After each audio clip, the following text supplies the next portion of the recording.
السلام علیکم۔ محمد سلطان Arshad talking chapters کے ساتھ حاضر ہے۔ آج میری خوش قسمتی ہے کہ میں دوہرے داماد رسول صلی اللہ علیہ وآلہ وسلم شرم و حیا کے پیکر حضرت عثمان غنی رضی اللہ تعالی عنہ کا ذکر خیر کرنے جا رہا ہوں۔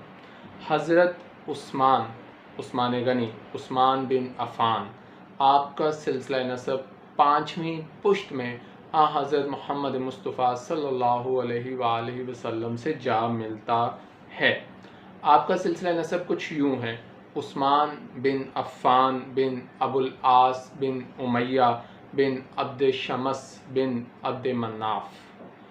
آپ کے اگر یوم پیدائش کی بات کی جائے تو آپ کی پیدائش عام الفیل یعنی وہ سال جس دن ابرہہ نے کعبہ پر ہاتھیوں کے ساتھ حملہ کیا، اس سے 6 سال بعد آپ دنیا میں تشریف لائے۔ آپ کی والدہ کا نام عروہ ہے اور آپ کی نانی ام حکیم پیارے نبی حضرت محمد مصطفیٰ صلی اللہ علیہ وآلہ وسلم کے والد گرامی حضرت عبداللہ کی جڑواں بہن ہیں۔ حضرت عثمان غنی ان چند خوش نصیب مسلمانوں میں سے ہیں جنہوں نے ابتدا میں اسلام قبول کیا۔ آپ نے حضرت سیدنا حضرت ابوبکر صدیق کی دعوت پر اسلام قبول کیا۔ ابن اسحاق کے مطابق مردوں میں ایمان لانے والوں میں آپ 4تھے نمبر پہ ہیں۔ اس کے علاوہ اگر حضرت عثمان غنی کے فضائل کی بات کریں تو آپ کو 2 ہجرتوں والا بھی کہا جاتا ہے۔ جی، آپ نے حبشہ اور مدینہ کی جانب ہجرتیں کیں، اس لیے آپ کو ذوالہجرتین یا 2 ہجرتوں والا کہہ کر یاد کیا جاتا ہے۔ اس کے علاوہ حضرت عثمان غنی اس دنیا میں جتنی بھی نسل انسانی ہیں اس میں واحد خوش نصیب شخص ہیں، صحابی ہیں، جن کے نکاح میں یکے بعد دیگرے 2 شہزادیاں کسی رسول کی آئی ہوں۔ جی، آپ کے نکاح میں حضرت محمد مصطفیٰ صلی اللہ علیہ وآلہ وسلم کی 2 بیٹیاں حضرت رقیہ اور حضرت ام کلثوم یکے بعد دیگرے آتی ہیں۔ اس کے متعلق ایک جگہ روایت ہے کہ حضرت محمد مصطفیٰ صلی اللہ علیہ وآلہ وسلم نے فرمایا کہ اگر میری 10 بیٹیاں بھی ہوتیں، بعض جگہوں پہ 40 کا بھی ذکر ہے، یعنی کہ تعداد کے لحاظ سے وافر بیٹیاں بھی ہوتیں تو میں یکے بعد دیگرے اپنی بیٹیاں حضرت عثمان غنی کے عقد میں، ان کے نکاح میں دے دیتا۔ تو یہ مقام و مرتبہ ہے حضرت عثمان غنی کا، جو کہ خلیفہ ثالث، خلیفہ سوم، تیسرے خلیفہ ہیں مسلمانوں کے۔ حضرت عثمان غنی کی حیات مبارکہ سے فضائل سے بھرپور ہے۔ جی، چند ایک فضائل احادیث کی روشنی میں بیان کیے جاتا ہوں۔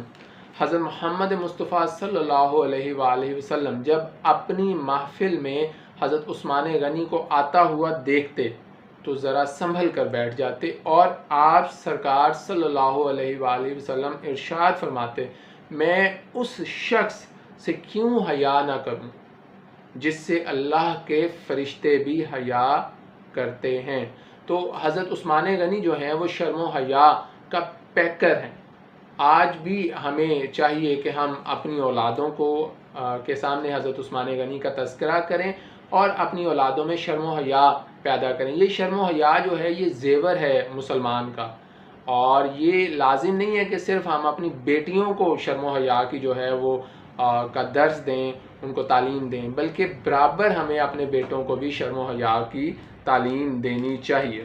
اس کے علاوہ بیت رضوان کا اگر چرچا کریں، اس کی بات کریں تو ہم سب جانتے ہیں کہ بیت رضوان کے وقت اللہ کے رسول حضرت محمد مصطفیٰ صلی اللہ علیہ وآلہ وسلم نے حضرت عثمان غنی کو مکہ مکرمہ کی طرف ایلچی بنا کے بھیجا، جی اپنا سفیر بنا کے بھیجا۔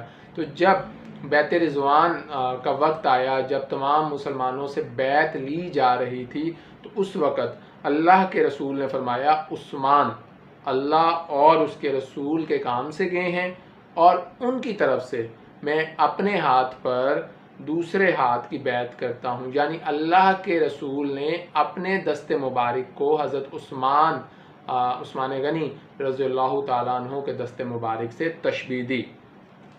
اور اس کے بعد اگر حضرت عثمان غنی کی سخاوت کا ذکر کریں تو حضرت عثمان غنی انتہائی غنی انسان تھے۔ آپ کو اللہ پاک نے بہت دولت سے نوازا تھا، دنیاوی وسائل آپ کے پاس بہت زیادہ تھے، اور آپ نے اس دولت کو اسلام کی اشاعت، اسلام کی ترقی، اسلام کی ترویج کے لیے جگہ جگہ استعمال کیا۔ اگر کہیں مسلمانوں کو پانی کے کنویں کی ضرورت پڑتی ہے تو آپ مسلمانوں کے لیے پانی کے کنویں خرید کر وقف کر دیتے ہیں۔ اگر کہیں جہاد پر مسلمانوں کو مال و زر کی ضرورت پڑتی ہے تو آپ کھلے ہاتھوں، کھلے دل کے ساتھ مسلمانوں کے لشکر کی خدمت کرتے ہیں۔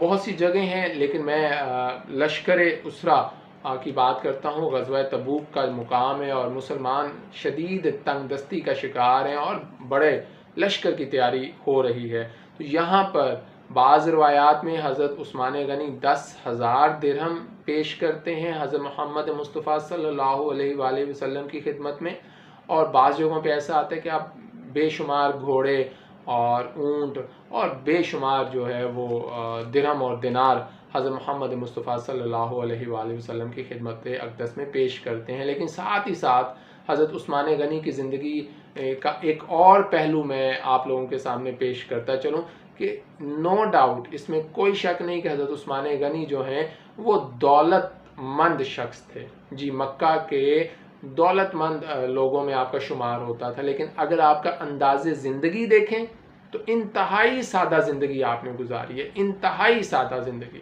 یہاں تک کہ جب آپ خلیفۃ المسلمین تھے اور آپ نے جمعے کا خطبہ دینا ہوتا تو آپ جمعے کا خطبہ دینے کے لیے جو تہمت باندھا کرتے یا جو لباس پہنا کرتے تھے وہ چند ایک درہم، 4-5 درہم سے زیادہ مہنگا نہیں ہوتا تھا۔ یعنی آپ کی زندگی میں ذاتیات کے لیے عیش و عشرت کا کوئی ہمیں جو ہے نا کوئی مثال نظر نہیں آتی۔ آپ نے انتہائی سادہ زندگی گزاری۔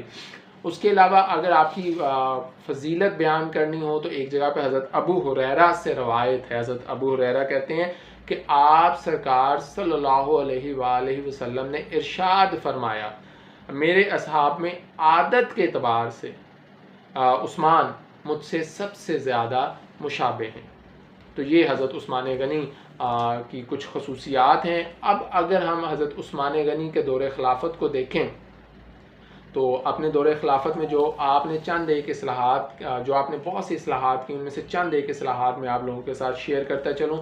حضرت عثمان غنی کا احسان ہے امت محمدی صلی اللہ علیہ وآلہ وسلم پر کہ آپ نے امت محمدی صلی اللہ علیہ وآلہ وسلم کو ایک قرت پر اکٹھا کیا۔ جی، قرآن پاک کو مختلف لہجوں میں پڑھا جاتا تھا، مختلف قرتوں میں پڑھا جاتا تھا، اور جب قرآن جو ہے وہ وقت کے ساتھ ساتھ عرب سے عجم کی طرف گیا، مسلمان فتوحات کرتے گئے اور بہت سے غیر عرب علاقے جب اسلامی سلطنت میں شامل ہوئے تو گمان ہونے لگا کہ ہر جگہ پر جو نو مسلم ہیں وہ قرآن کو اپنے لہجے میں پڑھ رہے ہیں۔ تو یہاں پر حضرت عثمان غنی نے تمام امت مسلمہ کو ایک قرت پر اکٹھا کیا۔ اس کے علاوہ اگر دیکھا جائے تو مسجد میں جو امام ہوتے ہیں ان کے لیے محراب آپ نے بنوائے۔ اس کے علاوہ مؤذن حضرات جو ہوتے ہیں ان کی تنخواہ مقرر کی گئی۔ اس کے علاوہ جمعے والے دن جمعے کی نماز میں جو 2 اذانیں ہیں وہ بھی حضرت عثمان غنی کے دور میں رائج ہوئیں، اور بہت سی اصلاحات ہیں حضرت عثمان غنی کے کریڈٹ پہ۔ اصل میں آج جو ہم بات کرنے جا رہے ہیں، جو ہم خراج عقیدت و خراج تحسین پیش کرنے جا رہے ہیں، وہ 18 ذوالحجہ کے مطابق آج حضرت عثمان غنی کا یوم شہادت ہے۔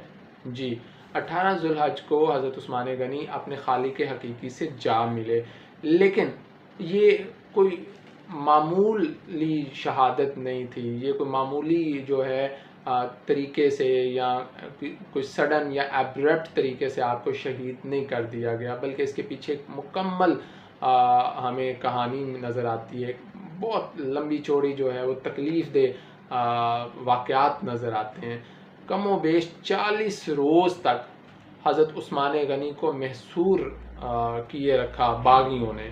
حضرت عثمان غنی کی خلافت کے جب آخری دن ہمیں نظر آتے ہیں، آخری دور جب نظر آتا ہے، تو کچھ اختلافات پیدا ہوئے ڈفرینٹ اسکول آف تھاٹس میں، اور وہ اختلافات بڑھتے بڑھتے بغاوت میں بدل گئے، اور باغیوں نے حضرت عثمان غنی کو ان کے گھر میں محصور کر دیا، اور یہ محاصرہ 40 دن تک جاری رہا، اور حضرت عثمان غنی کا پانی بند کر دیا گیا، ان پہ خوراک کی جو سپلائی تھی وہ بند کر دی گئی۔ جی خلیفہ وقت، اور وہ بھی حضرت عثمان غنی جو کہ مال و دولت میں اپنی مثال نہیں رکھتے، ان کے لیے پانی اور خوراک کی سپلائی بند کر دی گئی۔